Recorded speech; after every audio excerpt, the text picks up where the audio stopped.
Bonjour et bienvenue sur cette chaîne Démocratie d'abord. Dans une vidéo précédente, j'ai discuté l'impact de la démocratie directe sur la dynamique des élus, le fonctionnement du gouvernement. Et maintenant, dans cette vidéo aussi, j'aimerais parler de l'impact de la démocratie directe sur le peuple. Alors, le premier impact, c'est sur le degré de formation politique du peuple. C'est-à-dire quand vous avez, disons, une dizaine de votations sur des sujets chaque année, ça, d'une part, ça focalise les débats sur un sujet après l'autre. Donc, vous allez avoir à un moment donné euh, beaucoup de débats sur un sujet et après sur un autre, etc. Bon, en fait, il y a généralement plusieurs sujets soumis en votation en même temps, mais quand même pas énormément. Donc, il y a une certaine focalisation d'un débat, ce qui permet d'approfondir le sujet, d'approfondir ainsi chaque sujet. Et en plus, la citoyenne et le citoyen sait qu'elle va devoir voter sur le sujet, donc est particulièrement intéressée à suivre ces débats. Alors ça contraste avec la situation dans un système représentatif comme en France, où le peuple quasiment jamais ne vote sur un sujet. Donc il y a des élections, mais là c'est d'élire des personnes, c'est pas tellement de voter sur des sujets. C'est vrai que chaque candidat a son programme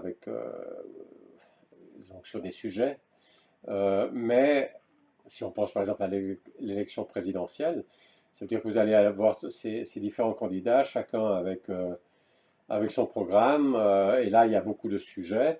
Mais c'est tout, ça arrive tout en même temps, tous ces sujets en même temps dans la campagne. Ça fait un peu trop pour débattre de façon approfondie de chaque sujet. De toute façon, le peuple décidera pas sur un sujet, mais il y aura une personne qui ensuite fera ce qu'elle veut euh, une fois élue. Donc, il n'y a pas la même importance des sujets euh, dans le cadre d'un système représentatif. Et ça fait que les gens, les citoyennes et citoyens dans le système représentatif, tendent à être moins bien informés sur les questions politiques que dans une démocratie. Ça, c'est donc le premier point, la formation du peuple. Mais il y a un deuxième point qui est tout aussi important, c'est le fait si vous imaginez qu'il y a une dizaine de votations par an, chacun, ça doit être très rare quelqu'un qui à la fin de l'année se dit, il regarde toutes les votations qu'il y a eu dans l'année, constate que finalement il a été dans la majorité, il a gagné à chaque votation, sur chaque sujet. Et ça doit être vraiment très rare. Et donc ça veut dire que chacun se trouve chaque année, au moins une fois, certainement plusieurs fois, beaucoup de fois, dans la minorité.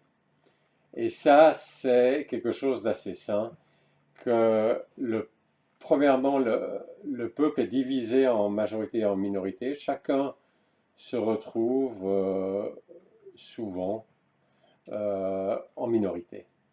Et un autre point qui est important, c'est que c'est pas toujours selon c'est pas le même fossé toujours. Parce que en France, par exemple, ça a longtemps été, bon, maintenant il y a une sorte de transformation, mais ça a longtemps été l'axe gauche-droite.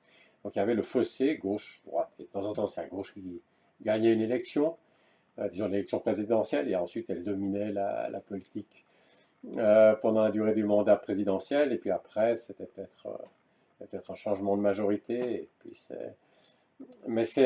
donc c'était pas toujours les mêmes qui gagnaient, mais premièrement, les changements, les basculements était beaucoup plus rare qu'en Suisse. Donc là, je disais, chaque année, vous êtes de temps en temps dans la minorité. En France, ce n'était pas nécessairement le cas, parce que ce n'est pas nécessairement chaque année une élection. Et, et deuxièmement, vous êtes une fois dans la minorité, une fois dans la majorité, mais c'est toujours les mêmes deux groupes, le même fossé. Alors maintenant, évidemment, l'axe gauche-droite, c'est un peu dissolu, et puis il va y avoir un autre système d'autres pôles, un autre axe qui va se former. Et maintenant, il y a une sorte un petit peu de chaos, une situation un peu confuse. Mais disons, jusqu'à maintenant, et probablement c'est ce qui va se reproduire à l'avenir, c'est que vous avez un axe qui vient là avec deux pôles, et puis vous avez toujours cette division entre les mêmes deux pôles.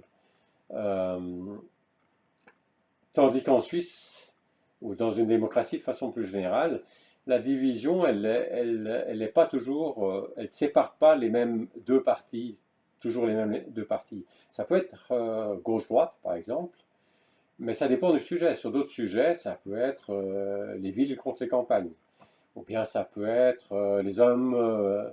Évidemment, c'est jamais toutes les villes, tous les habitants des villes contre tous les habitants des campagnes. Vous comprenez bien, c'est-à-dire il y a une majorité. La majorité dans les villes vote d'une certaine façon et la majorité dans les campagnes vote d'une autre façon. Et c'est ça que j'entends quand je dis qu'il y a une division ville-campagne. C'est évidemment pas que 100% des gens dans les villes votent d'une façon et puis 100% des gens dans les campagnes votent d'une autre façon. Mais il y a ça peut être cette division-là, ou bien vous pouvez avoir une division entre roman et alémanique, par exemple. Vous savez qu'en Suisse, il y a une partie qui parle français, une partie allemand, une partie italien. Donc ça peut être les alémaniques contre les langues latines. Ça dépend chaque fois du sujet. Ça peut être les hommes contre les femmes. Ça peut être les pauvres contre les riches. Ça peut être. Ça dépend chaque fois du sujet. Et c'est pas toujours le même fossé qui est creusé. Ce qui fait que le peuple, il est quelque part, par ses votations, il est labouré. C'est pas juste chaque fois un grand fossé qu'on creuse toujours plus, mais il y a ici d'abord une division comme ça, après une division comme ça, une division comme ça, et il est, disons, très labouré par ces différentes divisions. Il est très, euh,